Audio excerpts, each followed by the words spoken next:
الشافعي رحمه الله مشيدا ذاكرا فضل العلم ومكانته يقول: هل العلم في الإسلام إلا فريضة وهل أمة سادت بغير التعلم؟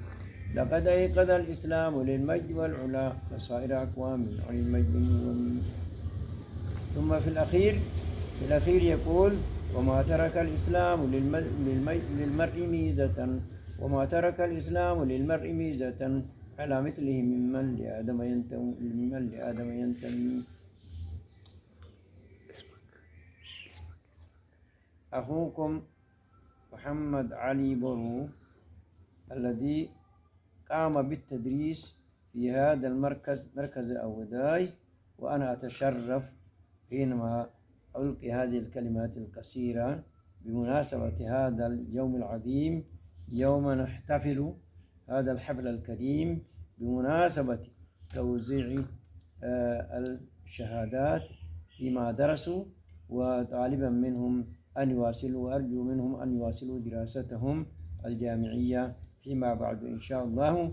وأرجو منكم من طلابنا أن يرثوا هذا التاريخ العظيم، هذا التراث الضخم.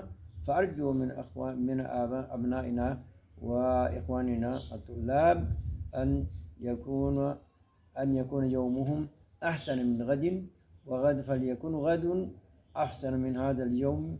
وكلما يمضي الوقت نسأل الله سبحانه وتعالى أن يجعل ممن يؤدي الرسالة المنشودة إلى هذا الجيل الناشئ الذي كان متعطشا للعلم وبمتابعة الرسول صلى الله عليه وسلم. هذا ما أقول لكم بالاختصار، وأقول لكم أخوكم محمد علي برو الملقب بأسموت، وأنا أتشرف بهذه الكلمة القصيرة، فأرجو أن يجعل الله سبحانه وتعالى في ميزان حسناتي في يوم لا ينفع فيه مال ولا بنون. العلم ميراث الأنبياء وتركتهم، ويكفي للعلم شرفا وفخرا أن يكون تركة الأنبياء والرسل عليهم الصلاة والسلام.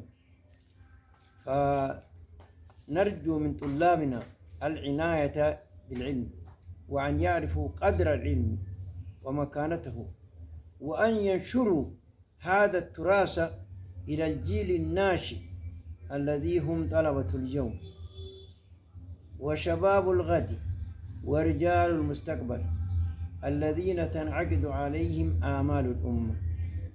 وهذا ما أوصي أبنائنا الطلاب والطالبات الذين يواصلون درسهم أن يستمروا في التعليم والتعلم، وأن يكون همهم أن ينقلوا هذا التراث العظيم إلى الجيل الناشئ الذين هم ذخيرة الغد المأمول.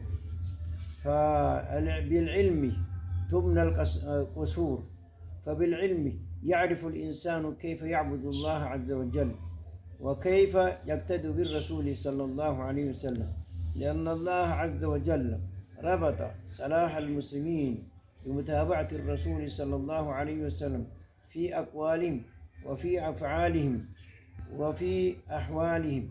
ينبغي على طالب العلم أن يعتني بقدوة الرسول صلى الله عليه وسلم، لأن الله ربط في صلاح الإنسان وسعادته في الدنيا والآخرة بمتابعة الرسول صلى الله عليه وسلم. هذا ما يقوله سبحانه وتعالى: ولكم في رسول الله أسوة حسنة في العقيدة وفي التوحيد وفي العبادة وفي المعاملة وفي الأخلاق. هذا ما أقول باختصار أن يقوم به أبناؤنا الطلاب والطالبات. فبهذا القدر أكتفي ولن نطيل عليكم، والسلام عليكم ورحمة الله وبركاته.